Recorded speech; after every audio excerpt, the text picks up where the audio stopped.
તાજા સમાચાર તમારી ભાષામાં મેળવવા માટે ડાઉનલોડ કરો ગુજરાતી મિડડેની app.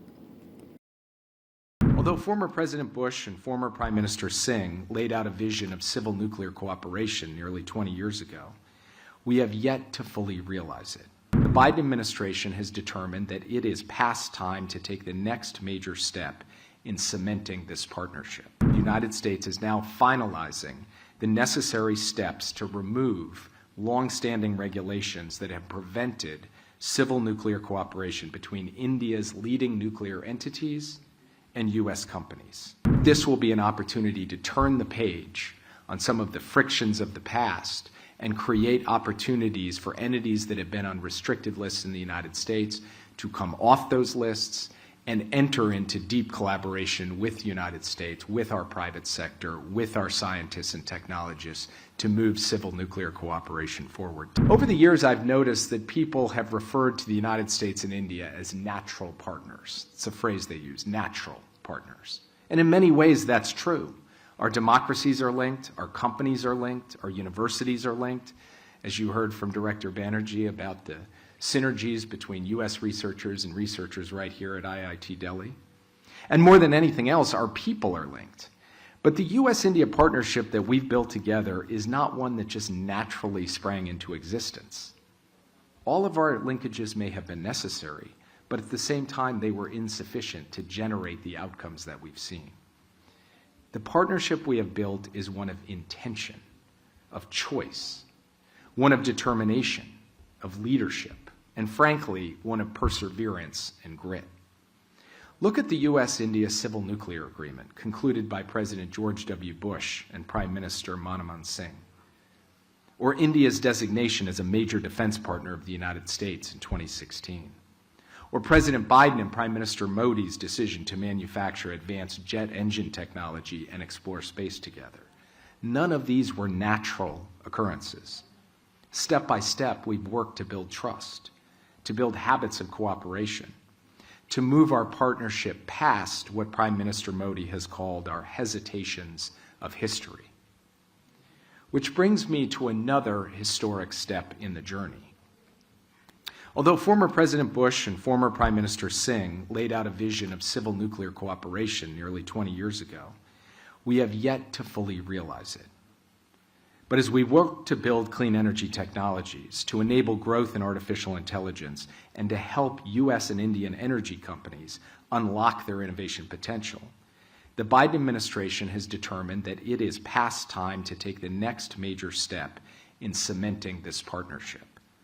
So today I can announce that the United States is now finalizing the necessary steps to remove long-standing regulations that have prevented civil nuclear cooperation between India's leading nuclear entities and U.S. companies.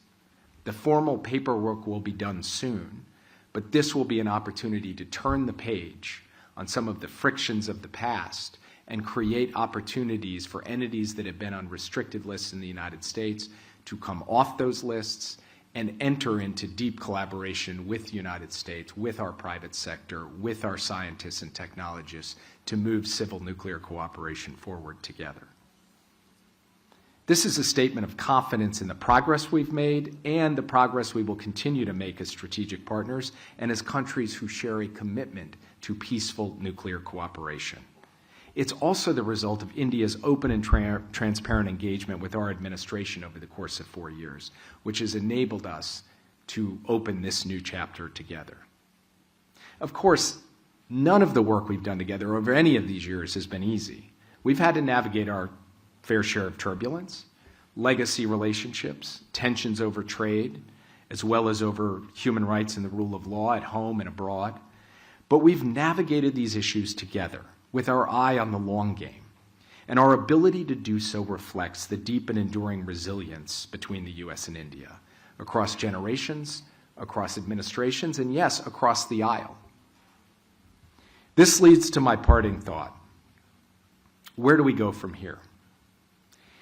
I'm deeply proud of the work the U.S. and India have done together under ISET to shape the technologies of the future.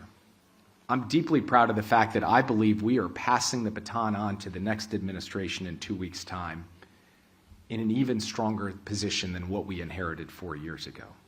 but there is still so much to be done. It's not going to be enough for the US and India to simply collaborate in building the critical technologies of the future. We also are going to have to work together to shape the diffusion, protection, and the rules that govern those technologies. We've already begun this work in domains like space, where India's decision to join the Artemis Accords is allowing us to establish a common set of principles around civilian space exploration. We're going to need to do the same thing in other spheres as well, such as the employment of artificial intelligence and advanced biotechnologies, both of which are going to have enormous consequences on every facet of life. And as we see more and more new technologies diverted to unfriendly actors, the US and India are going to have to ensure that valuable dual-use technologies don't fall into the wrong hands. That means aligning our export control systems, looking at trade measures to protect our industrial strategies from overcapacity, better securing our supply chains, and reviewing outbound and inbound investment in sensitive sectors. As we take those steps, we need to expand the work we're doing to leverage American and Indian innovation to help the world, especially emerging economies, enable equitable growth across the globe. And finally, our partnership can be most effectively sustained and can actually only reach its full potential if we live up together to the values that lie at the core of our democracies. Respect for the rule of law that creates the conditions for dynamic growth, respect for pluralism and tolerance that powers innovation, and the protection of basic freedoms that unleash the human spirit.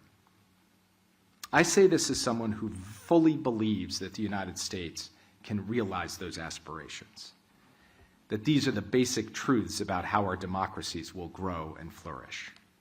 Subscribe કરો Gujarati mid day bell icon પર click કરીને મેળવો તમામ વિડીયોના direct notification.